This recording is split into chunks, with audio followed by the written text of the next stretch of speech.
Okay, I will Around start. 22 participants now. Yeah, 22 participants. Okay, Assalamualaikum warahmatullahi wabarakatuh. Good morning, everyone.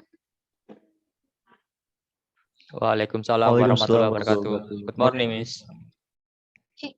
Greetings and welcome to Professor Insinyur Yes Dr. Arbaglian Shah Ahmad from University Malaysia Perlis. From us lecturers and students at Informatics Engineering Department Untak Surabaya in Indonesia. We are very glad that we have an opportunity to have a collaborative learning experience and classes between Indonesia and Malaysia. And today the opportunity is learning from you, Professor Badley, with the topic of software-defined networking or SDN.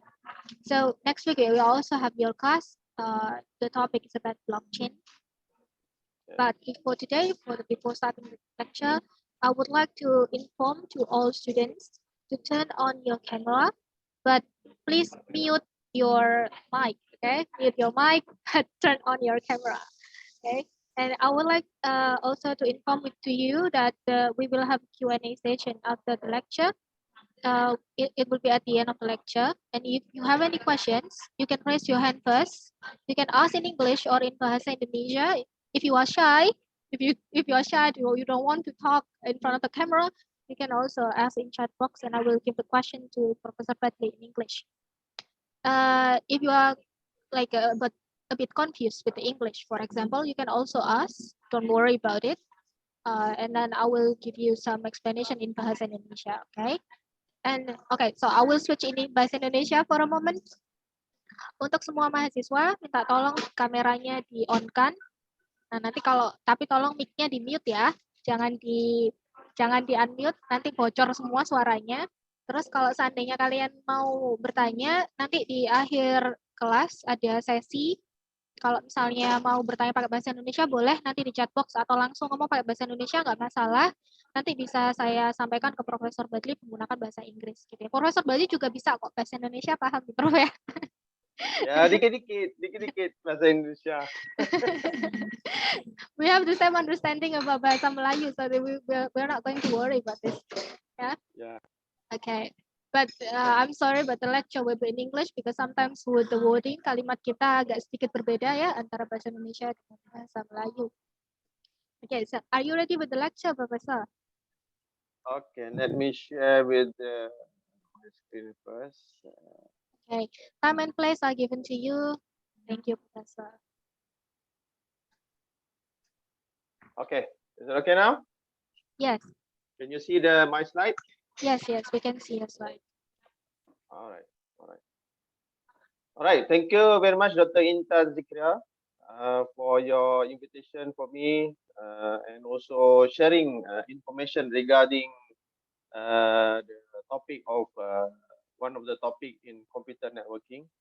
So I would like to welcome and Assalamualaikum warahmatullahi wabarakatuh to all the students and participants from Untak.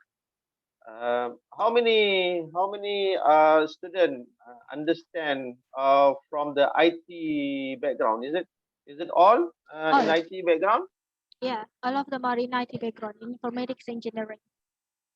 Mostly on IT background. Okay. Do you have any a little bit knowledge on computer networking, computer architecture, IP address? Is it? Not all. Yeah, they have, but maybe not all. They have, Okay. but maybe not all. Yeah. All right. Thank you very much. So today's talk will be on it's quite advanced, not that advanced, but just talk about the framework of how computer networking technology has evolved. So the top of my lecture today is on advances of computer networking technologies, so-called software-defined networking or SDN. So I'm from University Malaysia Police. I think you can Google it. If you're planning to come to Malaysia, just let me know. I will take you around the state that I stay in Perlis. In Malaysia, we have 13 states, so I stay in Perlis. So that's why this university is called University Malaysia Perlis. So I would like to introduce on the the buzzword nowadays people are talking about. It is Industry 4.0. I'm sure Indonesia also working towards this. Malaysia, we have already produced call it framework, a book, a framework on how Malaysia is going to embrace these technologies. So in Industry 4.0, there are a number of pillar or technologies as mentioned there. You can see in the slide, the augmented reality or AR, system integration, cloud computing, big data, IoT, and also 3D printing, cyber security, autonomous robots, simulation. So these are the key technologies that will drive Industry 4.0 throughout the world. So I'm sure most of the students who are enrolled or taking Dr. Intan course called Emerging Technologies, so these are some of the topics which are you're going to learn from Dr. Intan. So looking towards that, I think so the world is going towards digital transformation. So everything will be done digitally, and this needs more human resource which has knowledge on Industry 4.0. So today is one of the topics which will drive Industry 4.0 towards a better situation. Now, my talk will talk about the history and evolution of computer networks, and then how the digital transformation change, and also what it is, software-defined network or SDN. I will show you the difference between traditional network and also software-defined network. And I talk about the advantages of a software-defined network and little bit of where this SDN came from, and a little bit on how it works. And then how this SDN can be used integrated with network analytics and also AI, artificial intelligence. And we will look at how the core architecture of SDN and the current technologies and application will be also discussed, and how SDN can be secured. And we look at how the SDN readiness in the current situation. And then I will end up with the conclusion and hopefully question and answer after that. So if you look at the history and evolution of computer networks, actually it started since 1940 to 1964 in the early years, where in 1940, George Stibbitt's teletype machine has been created from the Dartmouth College, New York. So these machines is a digital teletype machine, the first digital teletype machine has been invented. And in 1950, where the early networks in military systems called SAGE has been created to allow communication between different areas of the military groups, and also connecting different devices in the military system. And then in 1960, the airline reservation system called Sabre has been created, which connecting two mainframes to allow airline reservation for the system at that time. And then 1962, the intergalactic computer network has been invented, and of course in 1964, the Dartmouth time sharing system has been made available. So if you look at in 1965 until 1991, where at MIT, Massachusetts Institute of Technology, where the first wide area network or WAN has been connected. And the first network, I'm sure, I don't know if anyone of heard it, the first internet is called Arpanet. created in 1968 to 1970. Arpanet is called Advanced Project Agency Network, where they use packet switching instead of circuit switching technology.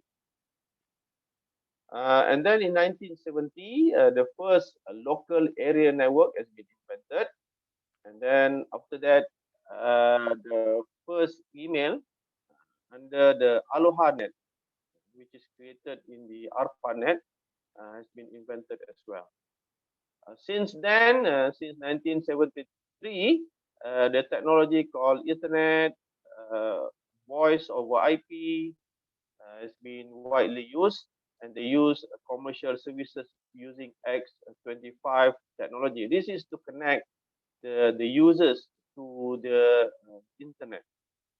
And then in 1979, you can see the first network 1G. Now people are talking about 5G. So the first network of 1G in Tokyo has been set up. And then started in 1981 when the internet increased. They introduced IP, Internet Protocol, version 4.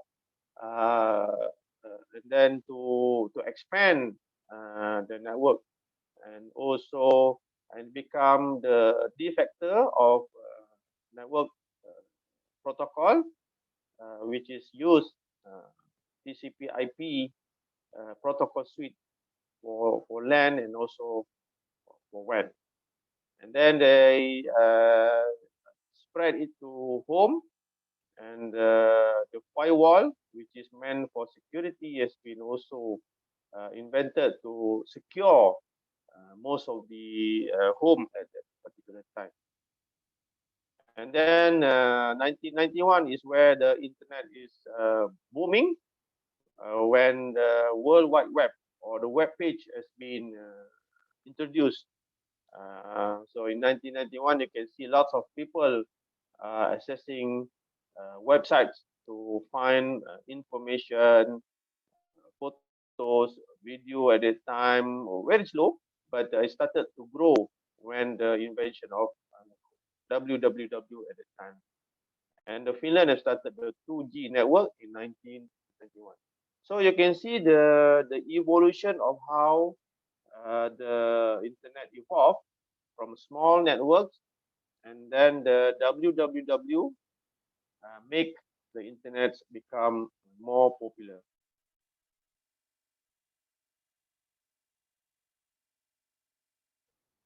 Okay, and then the importance of this computer network is on the devices itself or the hardware. Cisco is one of the supplier of the computer network hardware. So they have introduced lots of new devices to all over the world. So, so since the 1996, IPv6 has been introduced, but until now, the IPv4 protocol is still working. Just an additional functionalities provided by IPv6 has been added. I think during my time, I've used 50K modem to connect my PC in my home to the internet. So most of the time, anybody from any home or maybe small offices, if they want to access to the internet, so they have to use the modem. The fastest modem at that time is 56 kilobit per second modem. All right. And then after that, before the modem, the technology has been advanced. So we don't need to access the internet using modem anymore, where all our devices are equipped with Wi-Fi. So we have a much higher speed compared to the old technology. So from 56K by Wi-Fi, we can go up to 5 megabit per second. In fact, in mostly now in Malaysia, you can subscribe to one of the telco. You can have access up to 1 gigabit per second in accessible from your house. And then Cisco, they become the most valuable corporation in the world because they provide all the networking devices. And then in 2009, you see the Wi-Fi has been advanced by using 2.4 gigahertz to 5 gigahertz. And then they introduced higher speed of Ethernet, which is 10 gigabit Ethernet. And then in 2010, they introduced much higher speed of Ethernet, which is 100 gigabit Ethernet. And now I think in this era, they're going towards terabit per second Ethernet over optical fiber. And now people are talking about accessing the internet by using technologies such as 5G.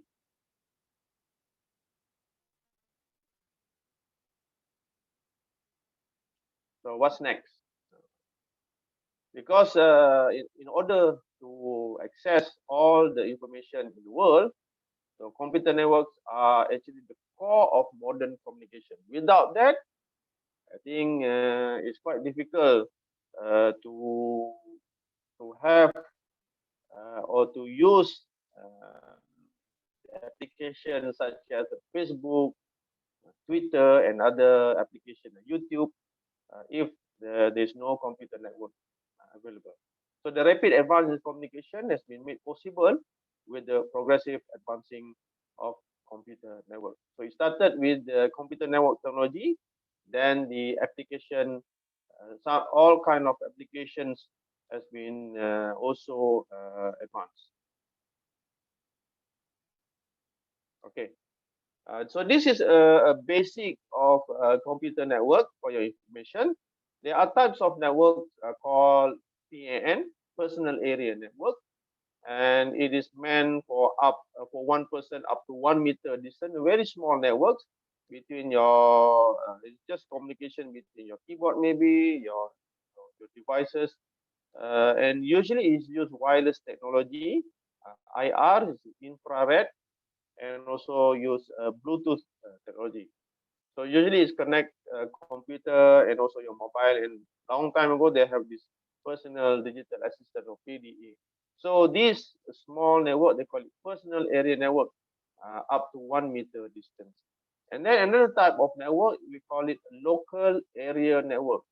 This is a group of computer or peripherals such as printers, scanners, which are connected in a limited area, for example, in small offices. All right. So, and it is also privately owned network. I mean, sometimes you also have your own network land in your house, which is within 10 meters, maybe or maybe 100 meters. It also can be up to 1 kilometer. So basically, it's used in offices, small companies, and also industries. And then we have another type of network. We call it Metropolitan Area Network. We call it MAN, MAN. So this covers city of area up to 10 kilometers.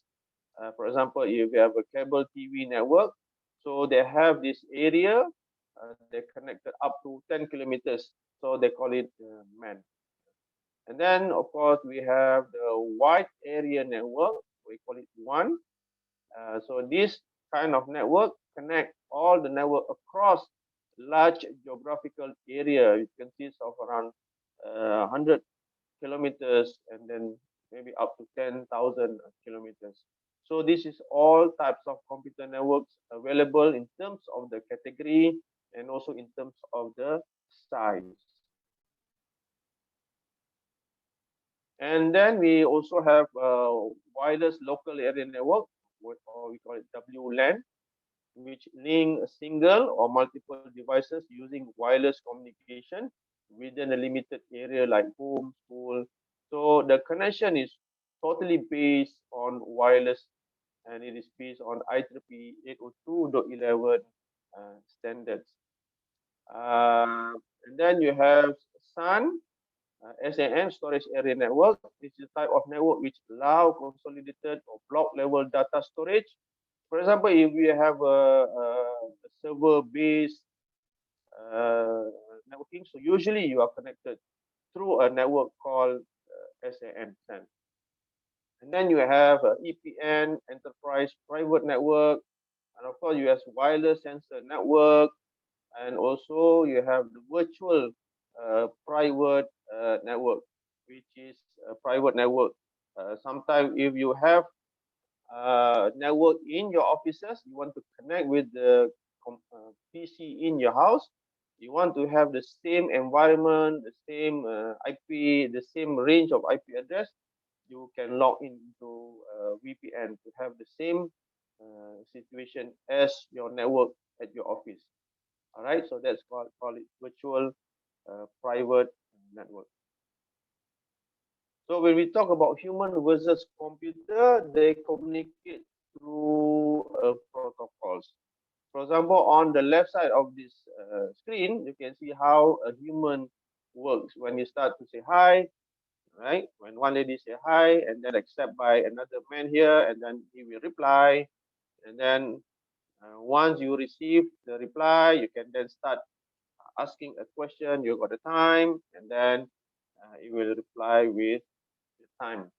So similar with computer protocol, where usually if you want to have access to any of the page, any of the text, any of the file from the internet, you have to request a connection to a particular server. So you open a connection, and then the server say, okay, you are now free to send any information. Then it will request a data, send me the data or send me the file, and the web server will fulfill the request of the client, which is called a web client. So this is how the protocol in computer works.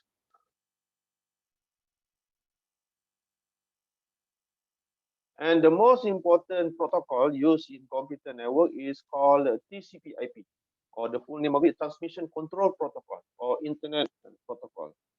It is a suite of communication protocol used to interconnect network devices on the internet, and it is used to communicate among all the devices connected to the network, either private computer network or intranet or an extranet. It is specified how that data is exchanged over the internet by providing end-to-end communication that identify how it should be broken into packet addresses, and also how it is transmitted, routed, and also received at the destination. Usually, this information you can get it from a computer network class. So the details of the system are available in this course, right? On how the communication take place in the internet. So as I mentioned, because of the advance of the usage of internet, so digital transformation is needed as well for the computer network technology. So when digital transformation takes place, it drives new businesses priorities. It transforms processes. I mean, you need to process the request much faster, and then it needs to empower workforce with efficiency and more innovations, and personalized customers experience is needed. I'm sure you have used shopping, right? Lazada, Shopee, application in terms of purchasing items online. So they must make sure how the efficient of the application, and they must innovate how the customer experience towards you purchasing the item through online.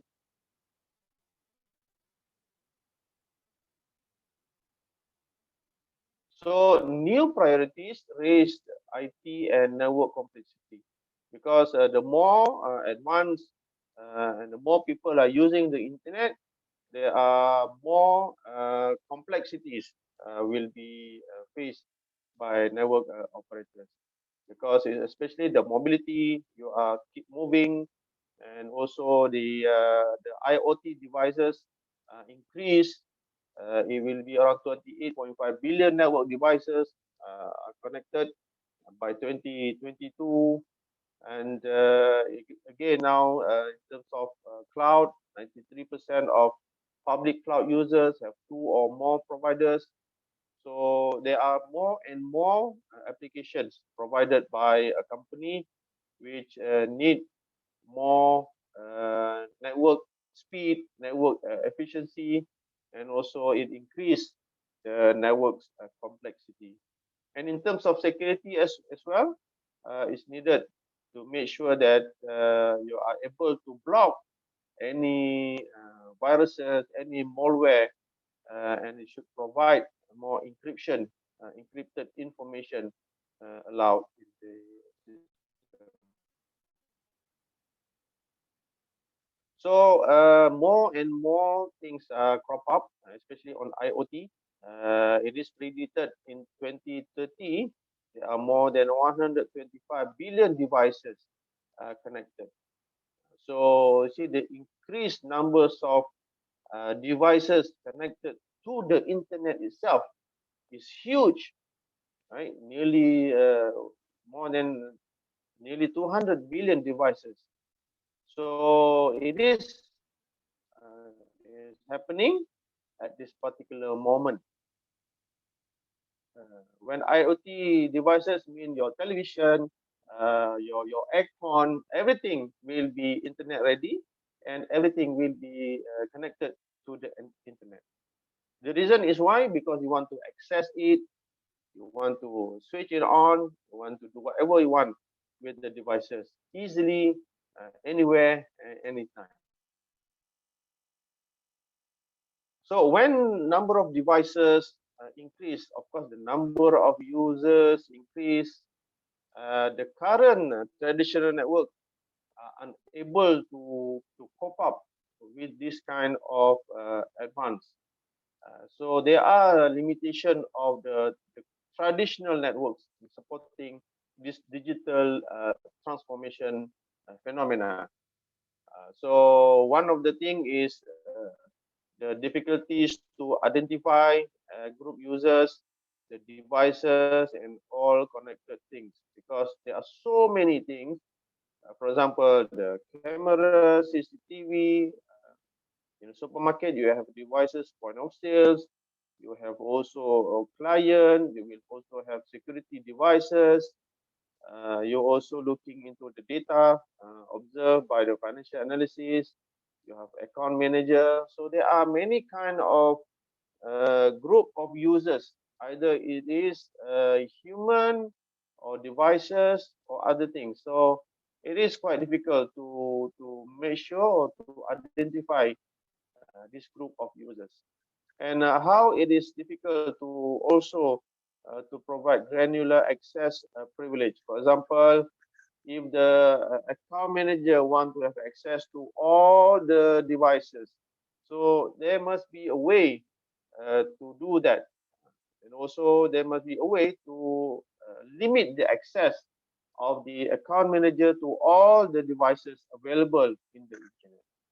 So this is very difficult to be implemented in the traditional networks. And in fact, the most challenges is the security itself, on how to protect users and also how to protect all the devices from any intrusion from outside or the threats. So these are the things limits the traditional networks in supporting digital transformation happening in this particular moment. And of course, it also unable to meet the demand of a digital network by difficulty to setting up the security functions, and also in terms of enabling seamless mobility, and also segmentation in terms of the user devices, and also difficulty to secure connectivity to the cloud. So these are limitations faced by the traditional network. So these are again the more limitation of the traditional network, especially on devising or configuring the end-to-end policies, the definition, and also to compliance requirement. So these are all the complexities in provisioning, securing, and also scaling of the network, which will driving up the operational cost. You need to have more devices, more human resources to manage all this diversion or complexity of the networks. And it is found that 90% of all network changes need to be done manually. That means you have to log into the devices, you do the configuration by individual devices and so on. So this is the biggest threat of the biggest limitation of the traditional network that due to the digital transformation phenomena.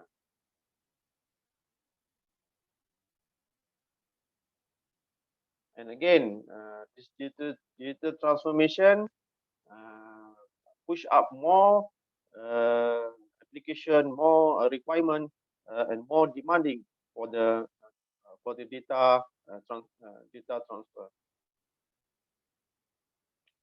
So that's the reason why the need of intelligent network, especially to cater the digital transformation phenomena which is happening at this particular moment. Number one, in terms of the translation, validation, of course, the reason is to capture the business intent, to translate to policies, and also to check the integrity of the transaction. And of course, you want to have automated implementation, so it will not be done. Any configuration should be automated with a very smooth operation. And of course, you need to understand the situation of the network.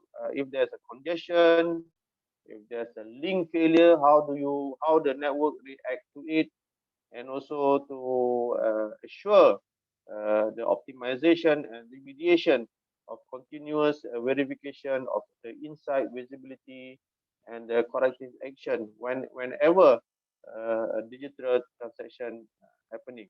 So these things is needed, and the traditional system computer network does not provide such intelligent networking function.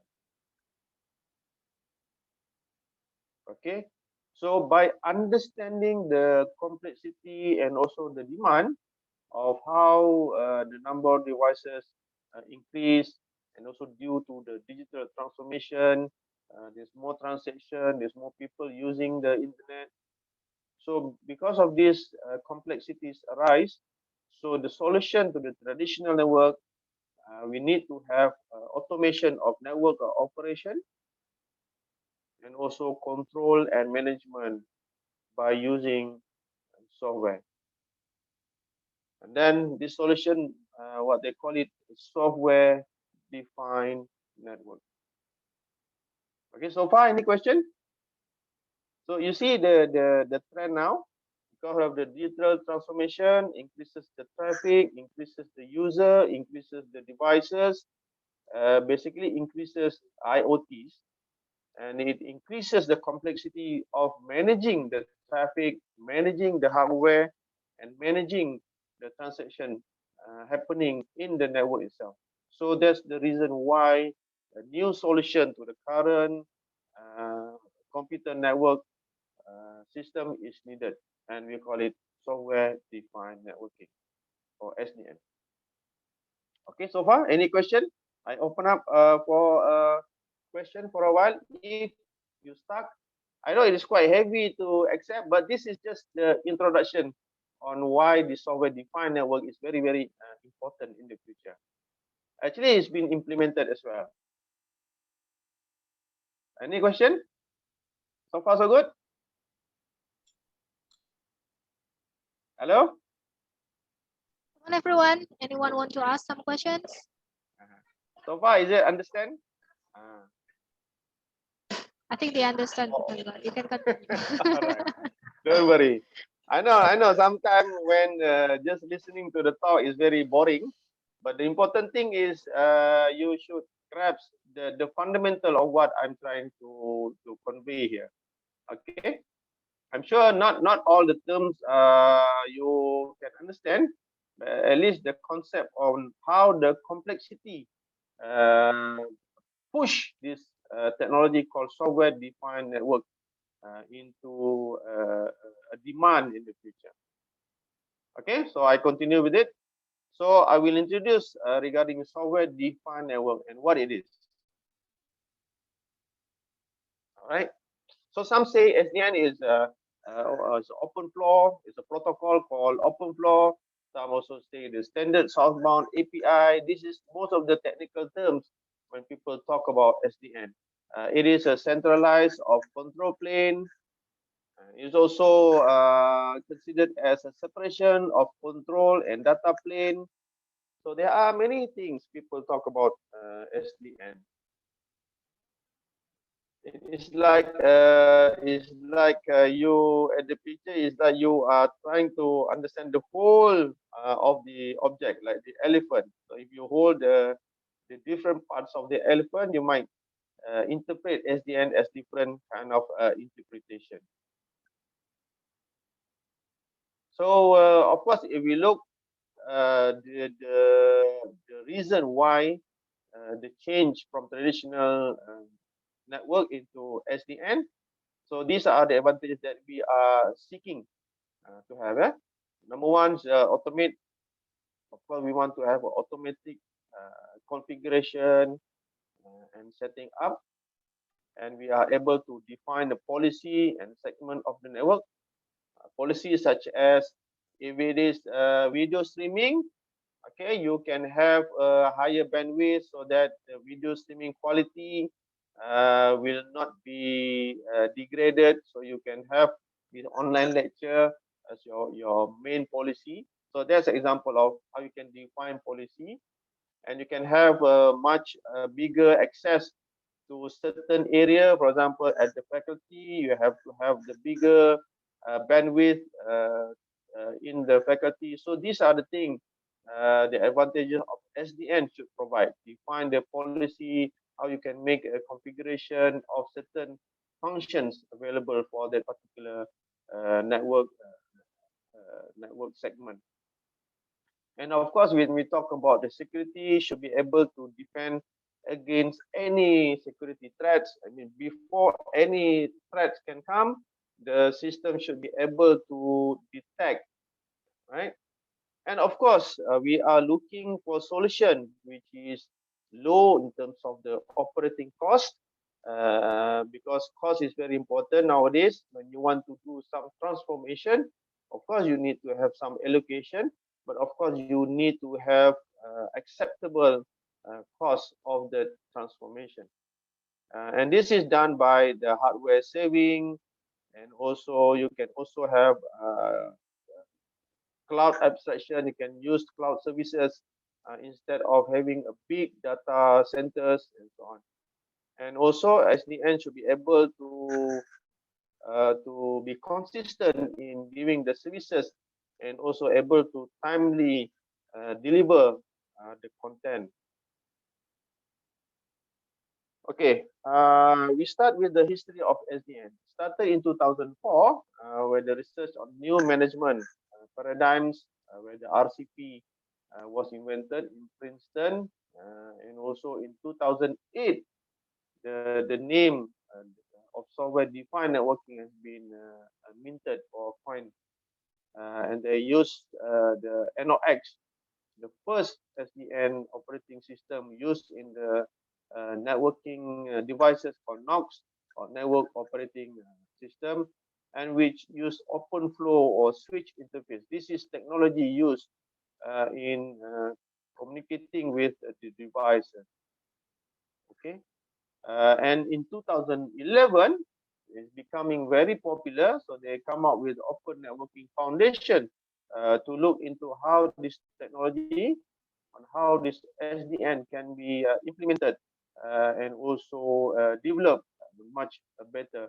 And it is it consists of the directing board consists of companies such as Google, Yahoo, Verizon, Microsoft, etc., and is members by Cisco, Juniper, HP, Dell, Broadcom, IBM, etc. So it is a big foundation where people work together to enhance this technology, this SDN technology. And in 2013, they're having a conference on SDN. It is attended by nearly 2,000 attendees. So they have talked about this SDN technologies, on how they want to advance these technologies and to make it usable to the technology community. So basically, origin of SDN is originated from open flow. It is a protocol on how the device in networking communicate, and it is based on centralized controller. I show you the diagram later on, which enable easy to program and also changing the routing policies on the fly immediately. And this is the main criteria of this SDN technology. Initially, SDN they talk about the separation of control in data plane, so they separate. Previously, it was integrated together. All right. So now in SDN they do separation of control and also data plane. And this is based on centralization of control. And as I mentioned earlier, open flow is the protocol used to talk between among the devices. And since the conference, the technology has been changed significantly, and the latest technology will be used by all the devices. So basically, how it works. All right. So it is very important to understand how SDN works. So in traditional networks, they combine the devices together, the data plane and also the controlling plane. So they have devices which do a lot of things. So they have in one devices, right? They have the application layer, and they have also operating system and expensive packet forwarding hardware. So these devices are also very expensive and it's very costly. All right. And these two layers, they are non-programmable source code, which is fixed. And also this is very expensive. Usually they based on FPGA devices. So it is fixed and very expensive. Now for SDN architecture, they split these devices on this architecture into three pieces. One is the application layer, and then they have a control layer, and then you have the infrastructure level, or they call it a data plane. So which operate the full functions, they turn it into three layers of the devices. Okay. So these are the traditional networking where they embed the control plane and also the data plane. And of course, these are the data flow where they communicate with each other. All right. So all in one together. Now they replace it with they separate between the controller and the switch. So this is the main characteristics of SDN architecture, where they split the controller and also the data flow. Okay, so this is the traditional, where they combine the control plane and also the data plane. For SDN, they separate this controller and also the data plane, where the routing of the packet take place. From distributed, we move to centralized. Okay.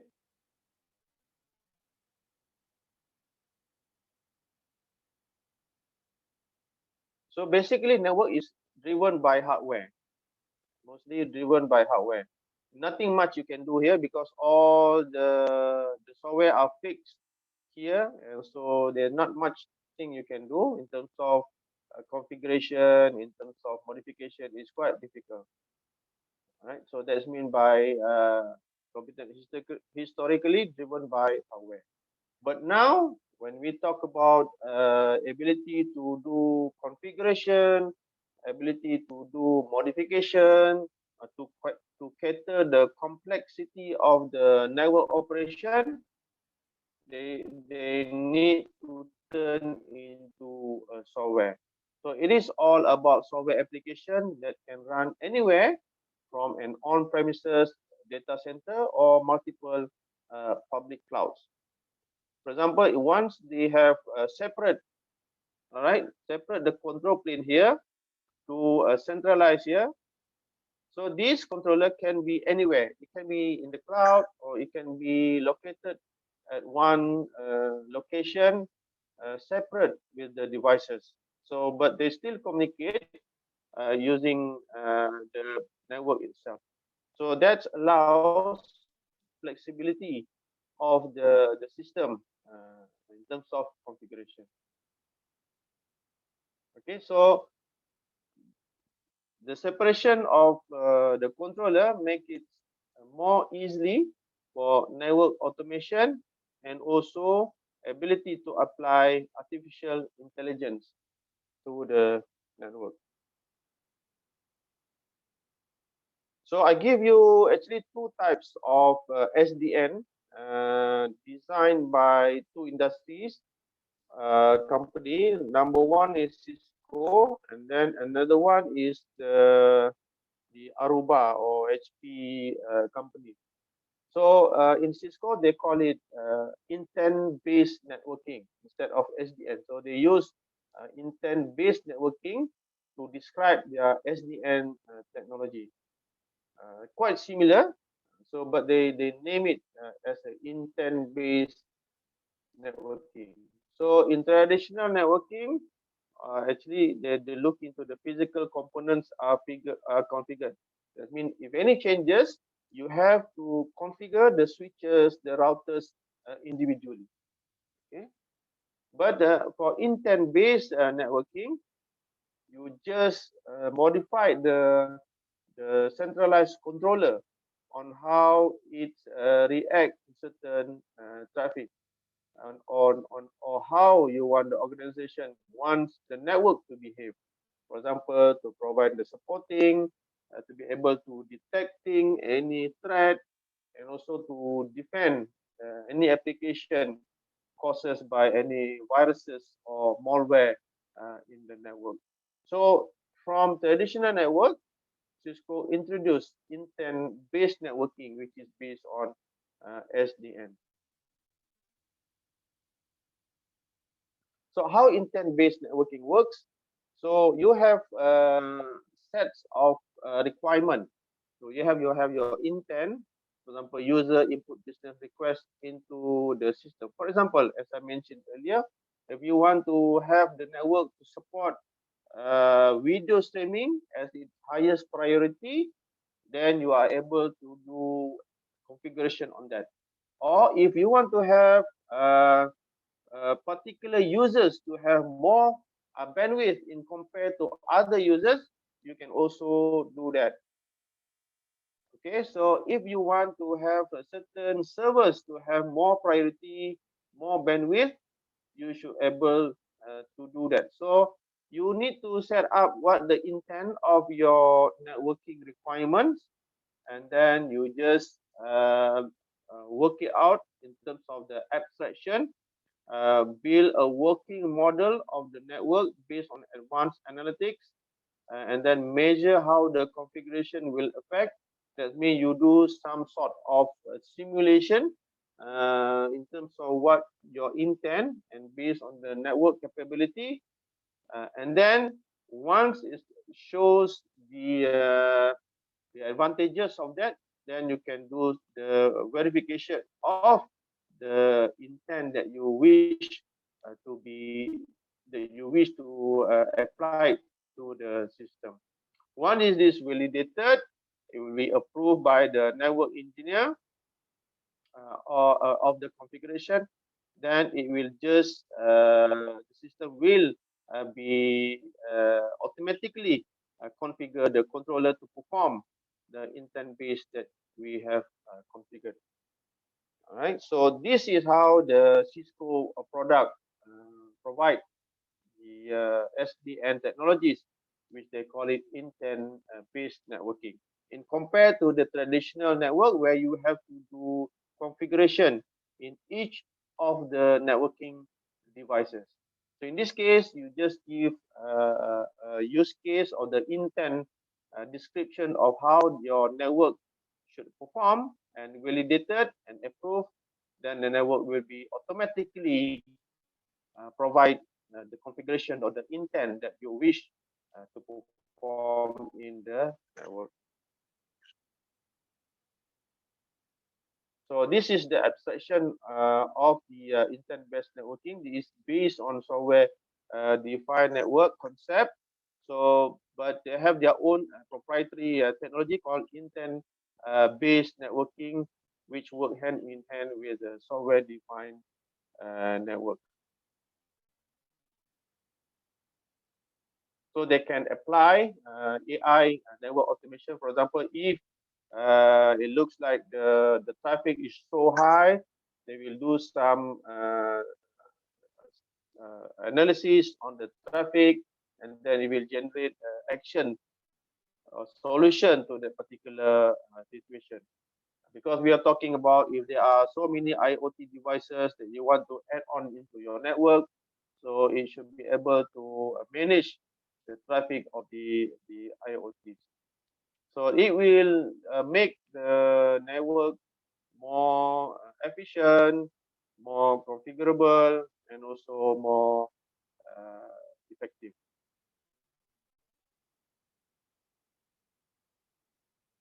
So and then people talk about the 4 V's. Sometimes people talk about 5 V's.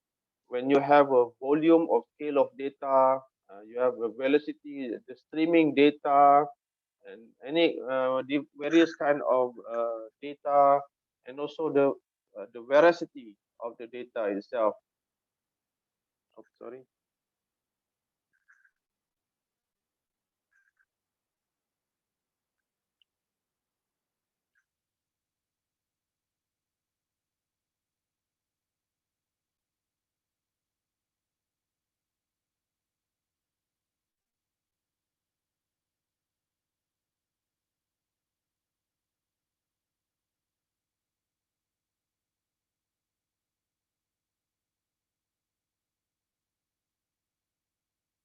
Okay, so they're talking about the volume of data, variety of data, veracity of data.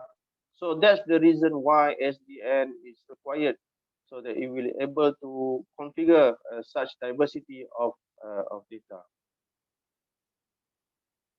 And also Cisco provide, they call it DNA analytics, where we can perform network analytics to evaluate how the network performance in terms of is there any delays or is there any threat uh, incur in the system. So the Cisco DNA analytics should be able to perform the functions. So this is example of Cisco DNA analytics for the automation and controlling of the SDN. For Aruba, this is under the HP company. They have the Aruba Network Analytics, which do the analysis provided like the Cisco DNA analytics. So this is important to understand that SDN is a technology but for different product, they have the different names of their SDN version. For the Cisco, they have Cisco DNA Analytics, and for Aruba, they have called it Aruba Network Analytics Engine, or NAE. So they have their products. So how does it work? Because we are separating the system, separating the controller and also the devices, which is the switches or the routers. So they integrate the controller with the AI functionalities, and which allows more flexible of networking SDN approach.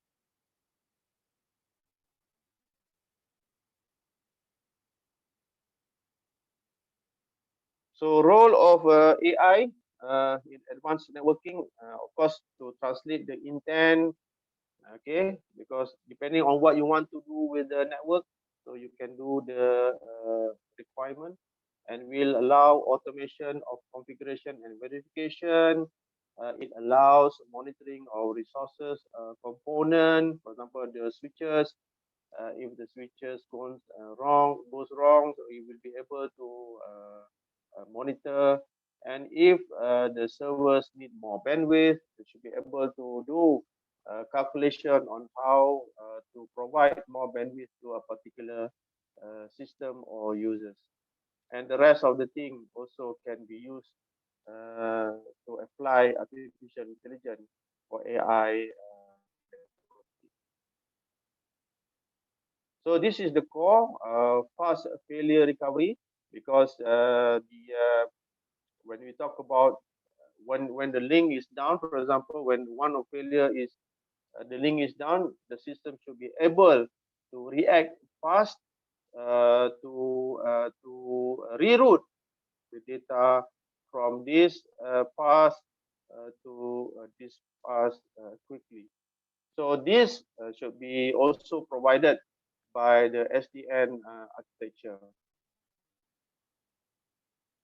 So what happens if the sequence is, if link is failure is detected, so the system should be able to detect, and also the path calculation will be done, and the fourth step, the alternative path will be given to all the devices so that they are able to reroute the packet from the source to the destination.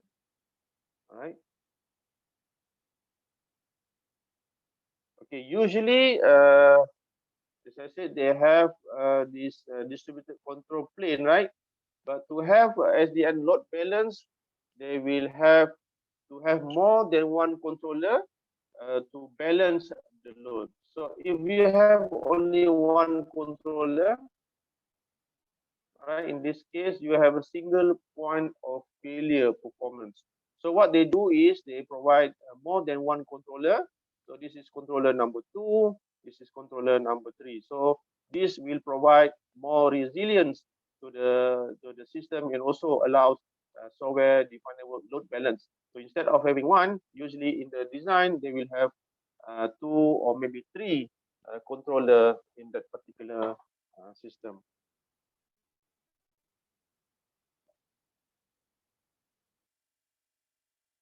All right, so we talk about wireless sensor network. There are many now. You have a smartwatch, you have mobile gateway, so you have lots of sensors. So this one of the particular networks that will use software-defined network technology to have a better functionalities. So this is an example of wireless mesh network, the traditional ways where you all connected to the internet, all connected into different gateway and also the router. So current network and application, of course, SDN, as I said earlier, the complexity of so many devices, especially Internet of Things. So one of the SDN capability is to provide IoT application to be run smoothly into the network, and it avoids the complexity of managing the network itself.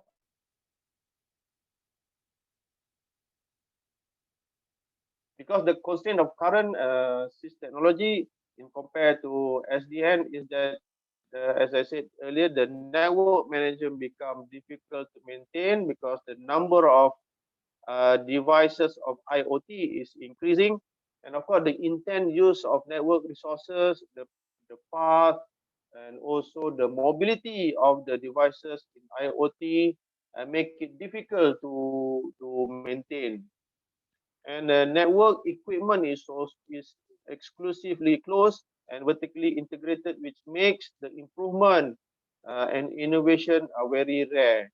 Again, the configuration of the traditional network is very difficult to be implemented. So these are the constraints. So the improvement of the current network by SDN is SDN introduces new, more flexible methods of configuring and managing networks in terms of it allows to decouple the control plane and also the data plane, where the control plane we see how we can centralize it and also allow us to easily manage it. So SDN allows centralized and programmable management of the network without changing the general architecture and compared to the traditional network. And also SDN adopts a new network paradigm where a central server called a controller sees the network as a whole and dictates its behavior. In comparison to traditional, they are all decentralized, and it's quite difficult to control and manage all of the devices. So by having SDN, it's becoming centralized, and it's quite easy to dictate all the network devices behavior. And with having the centralized system, it's much easier to adapt to a new network policy. As I said earlier, to manage the bandwidth, to control the resources. So by having centralized system, you should be able to program it. And once it is programmed, it will be implemented throughout the network. Because adding or modifying network level rules based on the controller using a program is much easier than to use it manually. Remember I said 95% of configuration of the traditional network has to be done manually. So by having this SDN, it will make the change of policies much easier. And also with the centralized management and network configuration, SDN operators are no longer obliged to configure individually all the equipment of the network infrastructure.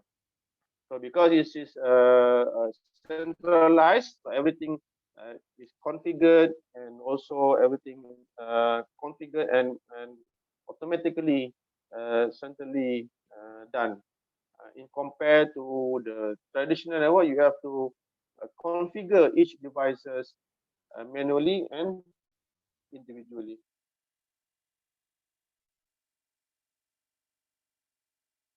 So based on this, the previous one, so you have need to add the SDN controller to all the network to the current network, so that this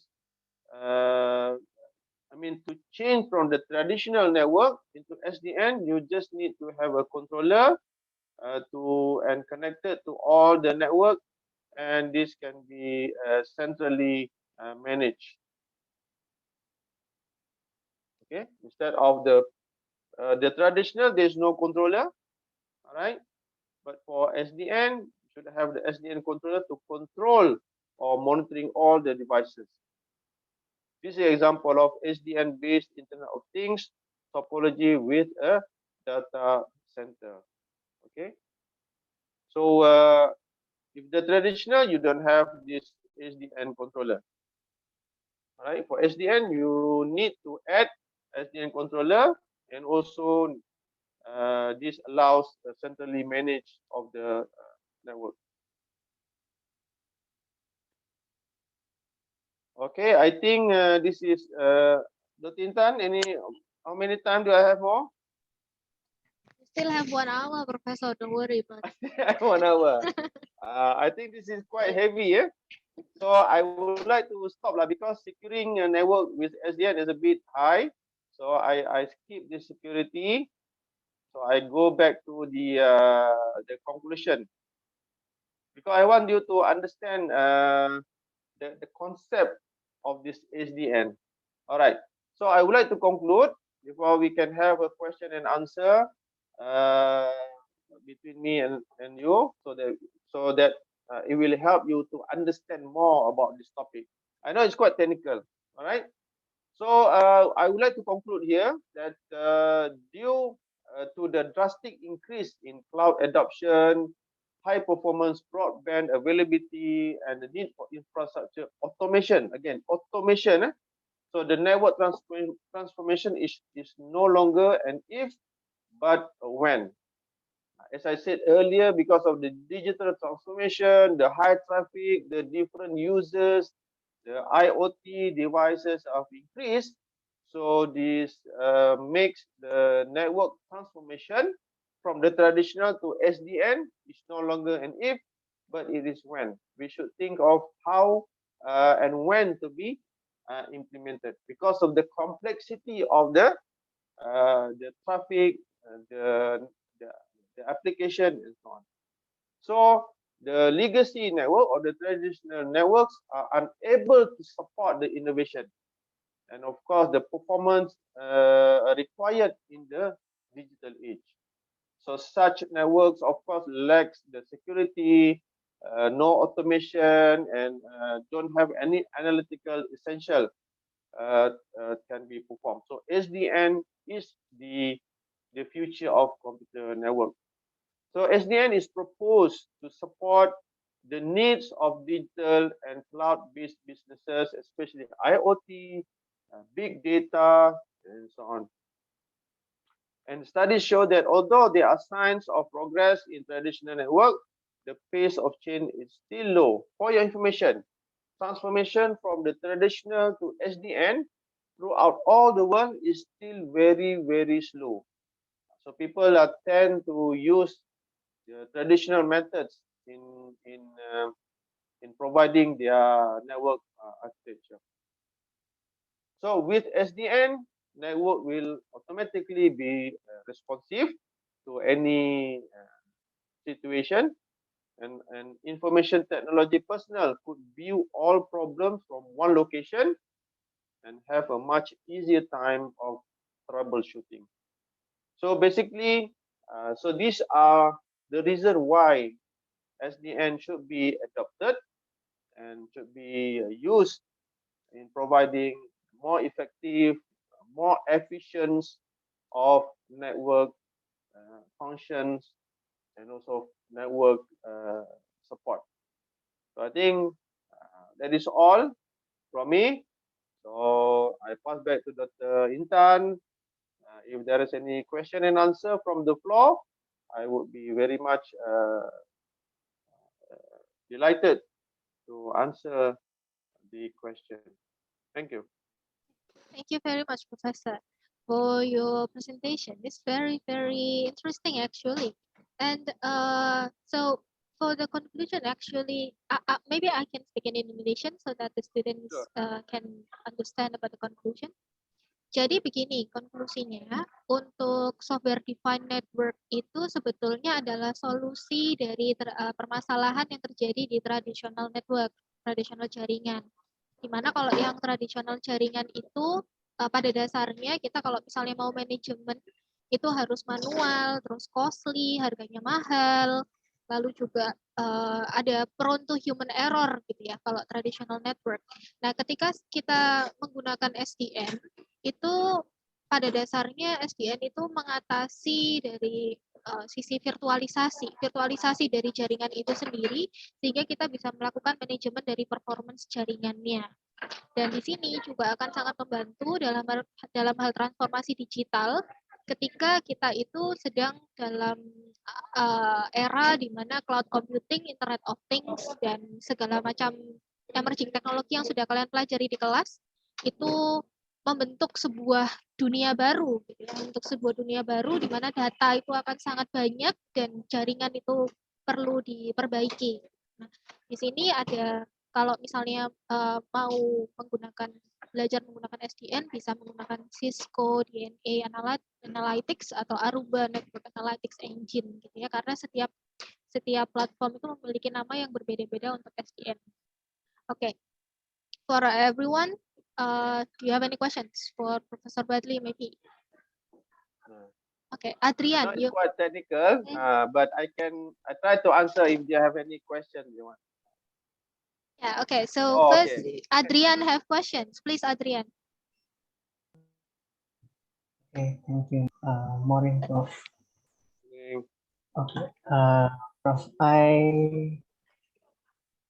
beside your on the slide SDN versus traditional network, where in the slide there is an open flow message. So I'm confused, Prof, about what open flow actually is.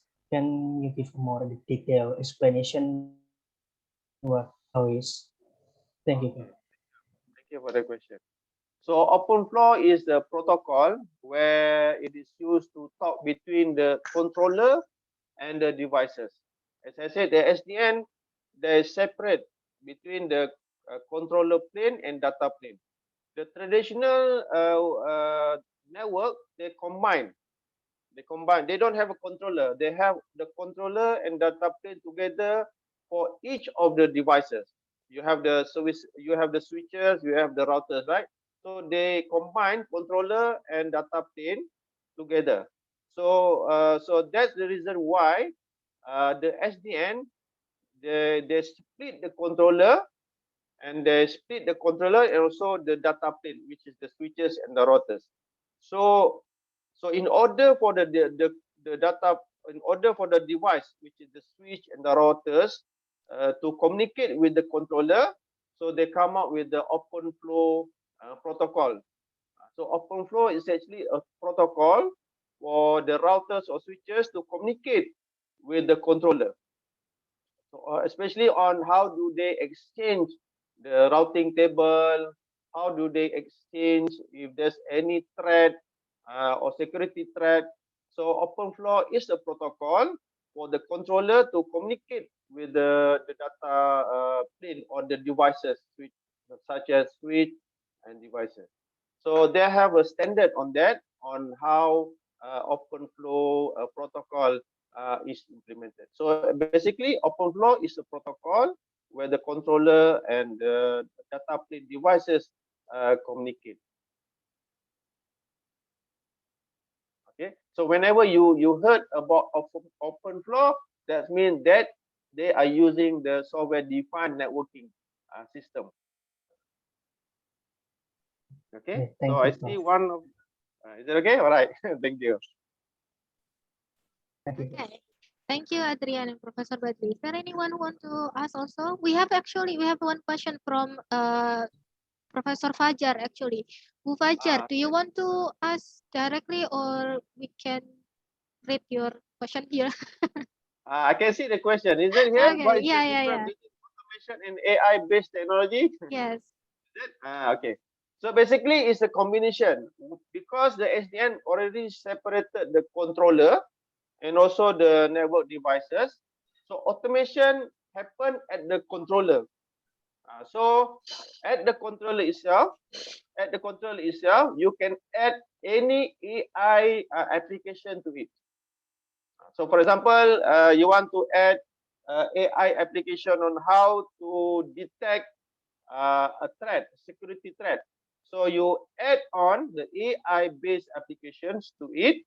So the AI application will analyze the data collected. So based on the data collected, the AI should be able to detect any threat. So what I'm saying is that the automation of SDN is actually a combination where you can add extra applications such as AI, so that automation can take place. Something like that. So network is automated, but also we can add applications such as AI to make it more effective and more efficient. So these are the good thing about this SDN. Alright. Alright. Oke. Bu Fajar mungkin mau memberikan ininya, Bu. Saya tanya Bu Intan. Iya, silakan Pak Mangat. Thank you, Silakan. Prof. Thank you, Silakan. Prof. Assalamualaikum, Prof. Waalaikumsalam ya. Ya. In my opinion, software-defined network or SDN is one of the new network architecture that is dynamic, manageable, cost effective, ya, and mungkin ya adaptable. The SDN architecture aim to make the network more flexible and make it easier to control the network if there are change in business requirement. Is that so, Prof? Yeah, it's true. It's true. Okay. Can explain the basic concept of software-defined networking can from the aspect application layer, control layer, and infrastructure layer, Prof. Gitu, Prof. Okay, thank you. Actually, the basic of SDN is very simple. They make it very simple. Kalau dulu ya, network itu dikontrol oleh the router itself dan switch. Kita program router. So ada banyak routers. There are many routers that you have to configure individually.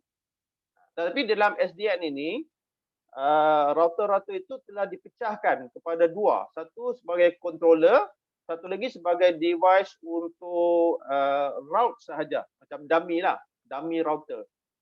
Jadi apa yang menyebabkan SDN ini special because kita sudah separate controller itu dengan router punya function. Router function dia route packet lah kan.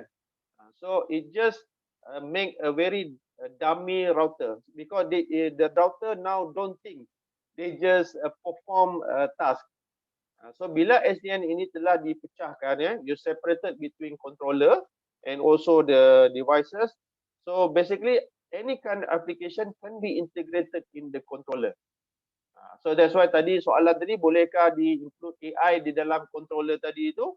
Maksudnya ya boleh. Maksudnya kita boleh apply AI. In fact kita boleh integrate juga firewall. Jadi itu perbezaan dia tradisional tadi. Because of the separation.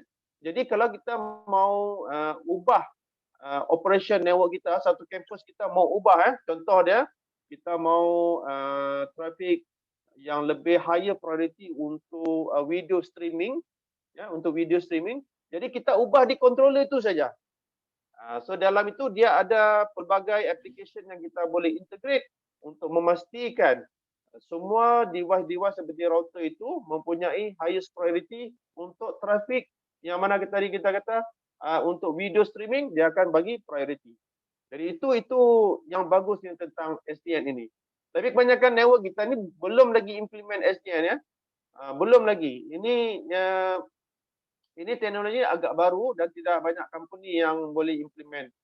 Dan terpaksa ada allocation lah untuk upgrade network yang ada kepada SDN. Jadi itu bagusnya SDN ini. Maksudnya one centralized controller, you should be able to control the whole campuses, which is so effectively.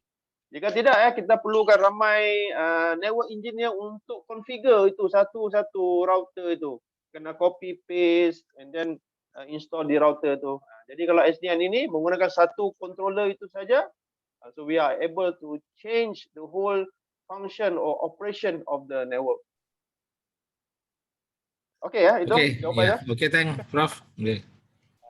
Saya sarankan jika Untak ni ada boleh hubungi industri seperti Cisco, seperti Aruba tadi untuk memberikan maklumat tentang detail lah tentang fungsi SDN yang ditawarkan oleh company-company ini. Okay.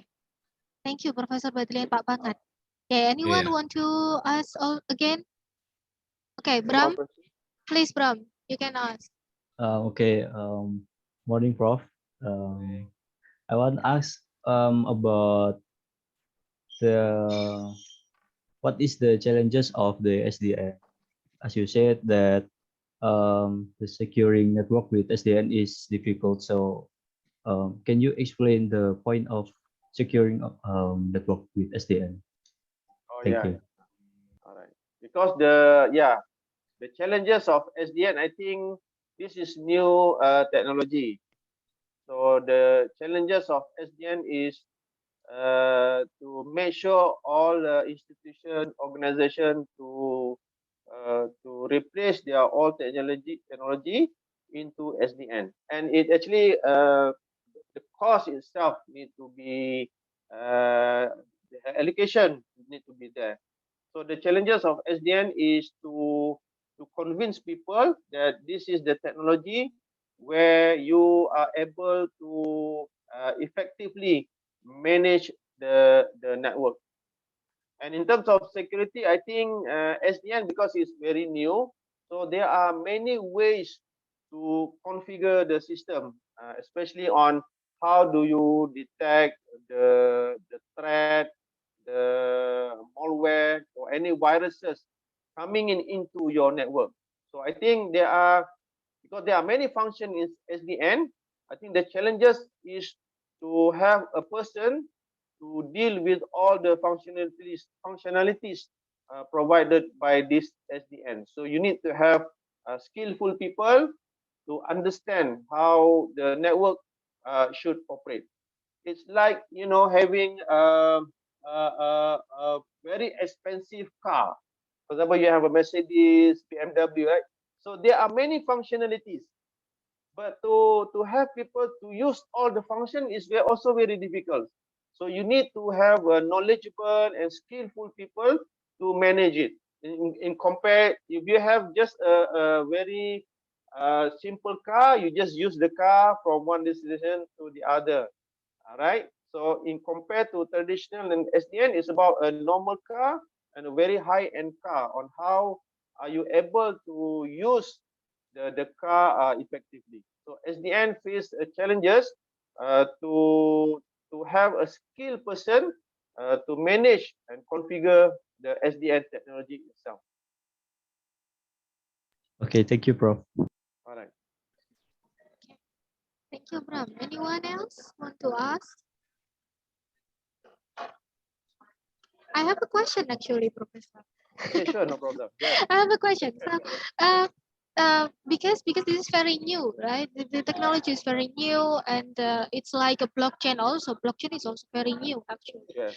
So, is there any like cloud platform like AWS or Microsoft Azure that actually can be integrated with the SDN? Because as far as I know, that enterprises, they don't want to have too much effort in doing something, right? Like they want to have a ready to use applications or software that can be used for managing SDN and then integrate it into other applications regarding the Internet of Things or AI or anything else. So what do you think about that? Okay. So what I heard from this Cisco and also Aruba, the controller itself, it can be reside at your premises or it can reside in a cloud. So you have a choice. So you purchase their devices, but the controller itself you have option whether you want to have it in your location, your premises, or they say if you don't want, you can just manage your controller at the cloud, because at the cloud they have more functionalities available.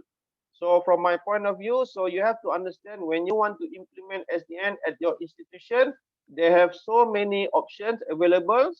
I think they also provide a cloud application to it. So it's really up to you what you want to do with the system. So they do provide cloud application with the system. But of course, you have to have a very good internet connectivity, because when your controller is at the cloud, right, you have to make sure the information arrive to your devices at your organization should be in very fast. If not, then there will be some lag, and then you will have some problem of your computer network at your organization. So they have the controller based on cloud. So you can use their facilities in there. Actually, Dr. Intan, the evolution of this SDN is actually come from the cloud technology. You remember at one time people are talking about cloud, everything they want to put in the cloud. Remember? Yeah, remember. So Yeah. so network also when they separate the controller plane and the data plane, that is their intention to separate the controller plane so that it can be cloud. So it can be cloud. So it can be put in the cloud. So basically, it should like you saving some cost. Actually, you do if you can implement it correctly. So it actually stem from the cloud technology, which has been talked about like 10 to 15 years ago. So it will do the same thing for the networking. So the controller is separated, so it can be located in the cloud. Oh, I see. Okay, thank you, Professor. And for the students, I want to actually ask you about if our students here, they want to try SDN, what kind of platform that actually student friendly, especially about the network simulation for the Okay. SDN itself. I've not tried it yet, but the student can explore an application called a MiniNet, MININET, MiniNet. So they have a lot of tutorial on using the simulator. MiniNet, So right? Yeah, MiniNet. MININET. That's right. That's right. Actually, there are many model available there. So the student can explore and do some simulation on how SDN works. Okay. Okay, so for everyone, if you want to try SDN, you can try using this platform, yeah, MiniNet. Okay. Anyone else want to ask Professor Badli? We have several lectures actually join our class today. Okay. Pak Samsul, maybe you want to give some. Pak Samsul ini bukan saya kenal ya, Pak Samsul itu. Yes. Yang kelas ajar itu komputer network itu Pak Samsul tu kan? Ya. Assalamualaikum. Okay. Yeah, long time no see. Okay. Prof. Badlisa. Okay, thank you for your explanation about the SDN. Yeah, the software defined networks. Kurang jelas ya, kurang jelas, kurang okay. kuat. Yeah. Okay. Yeah. It's very appreciate for me, especially to listen your explanation today about the SDN. Yeah, actually, for the SDN, as you mentioned, and on the conclusions, yeah, because of the big reasons, now SDN is still slowing for the implementation in our current networks. Yeah. Okay, Prof. Batrisa, do you have any way how the SDN can be implemented be easily? Yeah, because as I know, yeah, for SDN, because they use all of in virtualization between the controller and the device. Before in the traditional networks, in the router, they have two big functions for the addressing and also for the routing. Yeah, the big two big function in the routers. But now, after the SDN technology coming, yeah, they can split it, yeah, between the addressing and also the routing. Yeah. Then it impacts also for the cost. Yeah. So the reason why the SDN can be implemented very fast, yeah, it's because of the invest. They need to invest the physical, and they need to change the physical devices from the current to the new one. Let's support the SDN function. So Expensive, expensive. How do you think about that one? Yeah. Okay. Yeah. So your answer is how difficult it is. Yeah, to change. It's like I like IPv4 and IPv6. You see the situation because IPv4 is still already solved the issues of depletion of the IP address. So IPv4 is still workable, but IPv6 also, you can see lots of people have changed from IPv4 to IPv6, so they work together. So back to the question is, how do we transform? Yeah, number one, at least you have to invest to this new technology. But sometimes the investment or the financial cost is very high. So what people do is they transit, they start, for example, one segment of the area to implement SDN, and some area they still maintain with the old devices. But you have to understand, some of the devices, I don't know in Indonesia, in Malaysia, our devices is already 10 years old, very old, you know. So it is time to change. Of course, the challenges is on the cost lah. But I heard in one of the university in Sabah, University Malaysia Sabah, they already changed their network using SDN, using Aruba. So of course, as I said, this is technology. When you want to transform, of course, you have to get rid of the old technology. And of course, there are ways to merge the old and the new technology. Of course, there's a way. But in the future, you have to change totally with the new one, because the old one, the devices will become obsolete. So there's no replacement, because the new devices all will be based on SDN. So that's the challenges. So from my advice, if UNTAC intend to replace the network devices in your organization, okay, I make sure talk to the vendor on how you can replace the old system to the SDN. I'm sure they have plenty of options on how you can do the transition, and depending on the how much cost that your organization are able to use. Yeah, that's true, Prof. That other things is about how the new technology can compromise with the traditional one. So such as IP version 4 with IP version 6, they can compromise each other. Then how the SDN can compromise with the current old technology. Yeah, okay. First of all, they don't talk. First of all, if you have old devices like the router, you will just do the routing function the way they do, but they are unable to communicate with the controller. So whatever. So that's why if we want to design, one segment will be using the old technology, so they will have their own VLAN or LAN. Do the routing by themselves, but the gateway between the old network into the SDN should be replaced with the SDN gateway, so that they can function together. So as I said, but as I said, the old segment of the old network cannot take the benefit of the advantages of the SDN. Yeah.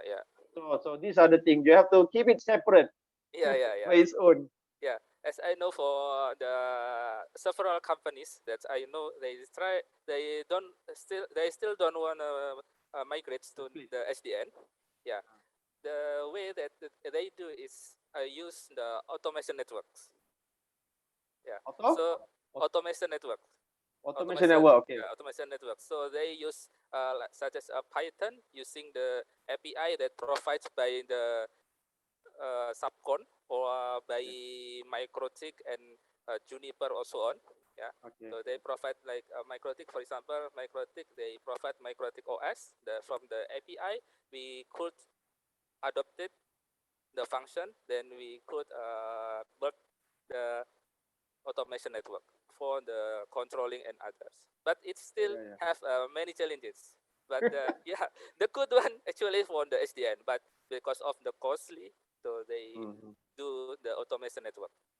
Yeah. I know, because some devices like MikroTik, they are able to modify their operating system to provide the SDN functions. Yes. but Cisco other routers, I think they don't have that kind of thing. They say if you want to have SDN function, you have to buy a new devices. So It's quite difficult to do that. MikroTik, I don't think they have the full solution for SDN. So because they devices all on wireless and routers, but they don't have the full solution, the full SDN solution as big companies such as Cisco, Aruba. So they try to modify their devices so that it can work with the SDN technology. that's true. Yeah. That is, Okay, thank you. yeah, that is. The other things, so I'm curious now. Besides the SDN, is resilient computing. Resilient. Yes. There's a good topic for the good topic among Resilient, researchers now. Yes. Yeah, you're right. Actually, SDN also the research topic in how to act fast in terms of failure, but there are research looking into that the algorithm to calculate the fast ways to find the best route. There are still many research area in SDN Yeah. available. Okay, bro. But you have to, Dr. Samsul, if you can have a study on the mininet, I think that's a very good tool to teach a student in terms of implementing and understanding SDN. Yeah, we can try and we could collaborate for Okay, that sure. one. Maybe we can have like suggest a visiting lecturer or visiting professor from you. Sure, so we can try that. Actually, I asked one few of my colleagues to study the mininet. So if there are people who can teach the mininet, then I can find. And then we can sit down together and how we can study the mininet and teach to the students. Yeah. Okay. My experience in terms of network modeling, I use Omnet plus plus. Yeah, Omnet. Omnet plus plus. But I don't know Omnet plus plus provide SDN functionalities or not. But most of the research they use mininet. Yeah. For Omnet, we need to pay. Omnet plus plus. Yeah. But they're traditional. I think we have to move forward the mininet using SDN. Other things some researchers using NS3 or NS2. NS2, I heard of it, but I'm not familiar with NS2. I used to use Omnet plus plus. Okay. That's Thank you very so great. much for the question. That's very great. We hope that maybe next semester, Pak Samsul and also you, Professor Badley, can collaborate with each other to have a new class in networking class to teach about mininet and SDN more, so that students can have more knowledge about this new emerging technology, specifically in the SDN. Okay. Absolutely. Yeah. So there is one question from Pak Bangat. Can we do joint research at Perlis together involving lecturers and students? In the chat box. Oh, can we do joint research together? Oh, sure. Yes, you can. I have a team, networking team. Maybe we can sit down together to work on the research area that we are able to work on, inshallah. Inshallah. Thank you, Professor. Maybe later we can have a Telegram group together with each other, so that we can discuss we can have a SDN research group together. Of course. So that we can work on that. Thank you, Professor. Okay.